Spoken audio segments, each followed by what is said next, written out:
নমস্কাৰ, আজি হৈছে ৩ আগষ্ট।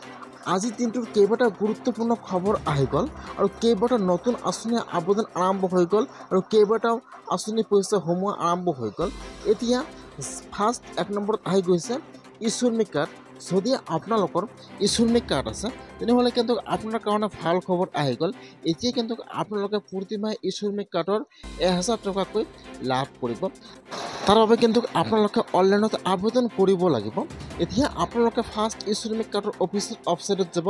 আপোনালোকে ফাৰ্ষ্ট চেক কৰিব যে আপোনালোকৰ ই-শ্ৰমিক কাৰ্ডটো আপোনালোকৰ আধাৰ কাৰ্ডৰ সৈতে লিংক আছেনে নাই, আৰু তাত যিটো আপোনালোকে একাউণ্ট জমা কৰিছে সেইটো একাউণ্ট আপোনালোকৰ DBT লিংক আছেনে নাই। যদি আধাৰ কাৰ্ড লিংক নাথাকে তেনেহ'লে কিন্তু আপোনালোকে ই-শ্ৰমিক কাৰ্ডৰ পইচাবিলাক লাভ নকৰিব বা যিকোনো চৰকাৰী আঁচনি পইচাবিলাক লাভ নকৰিব। আৰু ২ নম্বৰত আপডেট আহি গৈছে, যদি আপোনালোকে ফোনপে', গুগল পে', পে'টিএম যিকোনো আপোনালোকে UPI ইউজ কৰে তেনেহ'লে কিন্তু আপোনালোকৰ কাৰণে এটা বেয়া খবৰ আহি গ'ল। এতিয়া কিন্তু আপোনালোকে আৰু অনলাইন UPI ইউজ কৰিব নোৱাৰিব। যদি আপোনালোকৰ ফোনপে', গুগল পে', পে'টিএম আছে আৰু যদি আপোনালোকে UPI ইউজ কৰে তেনেহ'লে কিন্তু আপোনালোকৰ কাৰণে বেয়া খবৰ আহি গ'ল। এতিয়া কিন্তু আপোনালোকে প্ৰতিমাহে খালি ১৫টা ট্ৰাঞ্জেকশ্যন কৰিব পাৰিব। যদি আপোনালোকে ইয়াৰ ওপৰত কৰে তেনেহ'লে নহ'ব। ১ মাহত খালি ১৫০টা ট্ৰাঞ্জেকশ্যন কৰিব পাৰিব UPIৰ কাৰণে। এতিয়া আৰু এটা নতুন খবৰ আহি গ'ল, সেইটো হৈছে যদি আপোনালোকে যিকোনো চৰকাৰী আঁচনিৰ বাবে আবেদন কৰিছে, যেনেকুৱাকৈ অৰুণোদয় আঁচনি, PM কিষাণ, ই-শ্ৰমিক কাৰ্ড অথবা আপোনালোকে যদি চৰকাৰী ঘৰৰ কাৰণে আবেদন কৰিছে তেনেহ'লে কিন্তু এতিয়া আপোনালোকে পইচা নাপাব পাৰে।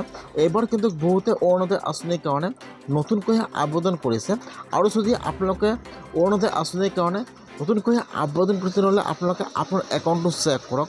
বহুতো মানুহৰ একাউণ্ট কিন্তু DBT লিংক নাই।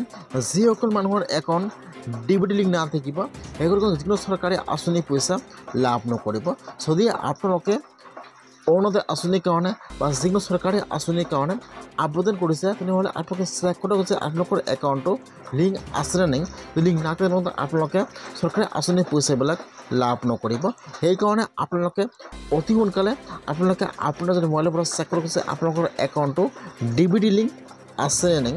নাথাকে তেনেহ'লে আপোনালোকে আজিয়ে কৰি লওক। অতি সোনকালে কিন্তু অৰুণোদয় আঁচনিৰ পইচা আপোনালোকৰ একাউণ্টত সোমাই যাব। আপোনালোকে আধাৰ কাৰ্ডৰ অফিচিয়েল ৱেবছাইটত চেক কৰক যে আপোনালোকৰ একাউণ্টটো DBT লিংক আছেনে নাই। আৰু নতুন এটা আপডেট আহি গৈছে, যিবিলাক ঠাইত উচ্ছেদ হৈছে মিয়াসকলে কিন্তু মিয়া লোনৰ কাৰণে দাবী কৰি আছে, কিন্তু হিমন্ত চৰকাৰে কৈছে বা অসমৰ মুখ্যমন্ত্ৰীয়ে কৈছে যে অসমত কোনো মিয়ালেন নহ'ব। যদি আপোনালোকে মিয়ালেন বিচাৰে তেনেহ'লে আপোনালোকে বাংলাদেশত যাই মিয়ালেন বনাব লাগিব। আপোনালোকে কিন্তু অসমত মিয়ালেন বনাব নোৱাৰিব। এতিয়াও কিন্তু উচ্ছেদ কম হোৱা নাই বা এতিয়াও কিন্তু উচ্ছেদ বন্ধ হোৱা নাই। এতিয়া যিবিলাকত খাচ মাটি আছে সকলো খাচ মাটি কিন্তু এইবাৰ হিমন্ত চৰকাৰে উচ্ছেদ কৰিব। এতিয়া কিন্তু বহুতো খাচ মাটি আছে, এতিয়ালৈকে উচ্ছেদ আৰম্ভ হোৱা নাই। এতিয়া বৰ্তমান যিবিলাক ঠাইত খাচ মাটি আছে অতি সোনকালে উচ্ছেদ আৰম্ভ হৈ যাব। যিসকলে মিয়ালেনৰ কাৰণে দাবী কৰি আছে অসমত কিন্তু কোনো মিয়ালেন বনাব নোৱাৰিব। এইটো কিন্তু হিমন্ত চৰকাৰে কৈছে যে অসমত কোনো মিয়ালেন নহ'ব। যদি আপোনালোকে মিয়ালেন বিচাৰে তেনেহ'লে কিন্তু আপোনালোকে বাংলাদেশত যাব লাগিব, তাত যাই আপোনালোকে মিয়ালেনৰ কাৰণে দাবী কৰিব লাগিব। আজি কিন্তু নতুন আপডেট আহি গৈছে, আৰু নতুন এটা আপডেট আহি গ'ল PM কিষাণৰ। আপোনালোকৰ একাউণ্টত PM কিষাণৰ পইচা সোমাই গৈছে ২০ নম্বৰ কিস্তি। আপোনালোকে আজিয়ে আপোনাৰ একাউণ্টটো চেক কৰক।